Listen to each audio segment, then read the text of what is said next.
இந்தியாவில் வேகமெடுக்கும் கொரோனா, அஞ்சி நடுங்கும் மக்கள் குறித்து விவரிக்கிறது இந்த செய்தி தொகுப்பு. கேரள மாநிலத்தில் கொரோனா பாதிப்பு திடீரென அதிகரித்து வருகிறது. கடந்த நவம்பர் மாதம் அம்மாநிலத்தில் 479 பேர் கொரோனாவால் பாதிக்கப்பட்டு இருந்த நிலையில் டிசம்பர் மாதத்தில் முதல் 8 நாட்கள் மட்டும் 825 பேருக்கு புதிதாக கொரோனா பாதிப்பு ஏற்பட்டுள்ளது.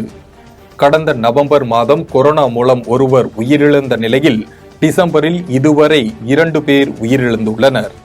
கொரோனா வைரஸ் பாதிப்பு கொண்டவர்கள் உயிரிழப்பு மிகவும் அரிதாகி இருக்கும் நிலையில் பாதிப்பின் தீவிரம் மிகவும் குறைவான நிலையிலேயே உள்ளது. தற்போது கொரோனா பாதிப்பு வேகமாக அதிகரித்து வருகிறது என்ற போதிலும் அதன் தீவிரம் குறைவாக இருப்பதால் நிலைமை கட்டுக்குள்ளாகவே இருக்கிறது. எனினும் வயதானவர்கள் மற்றும் ஏற்கனவே உடல்நலம் பாதிப்பு கொண்டவர்களுக்கு தொடர்ந்து பாதிப்பு ஏற்பட்டு வருகிறது என மருத்துவர் முகமது நியாஸ் தெரிவித்துள்ளார்.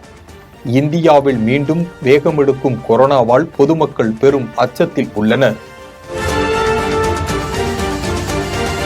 ஜெம் டிவி செய்திகளுக்காக கோவை செய்தியாளர் ஜான் தினகரனுடன் தாமோதரன்.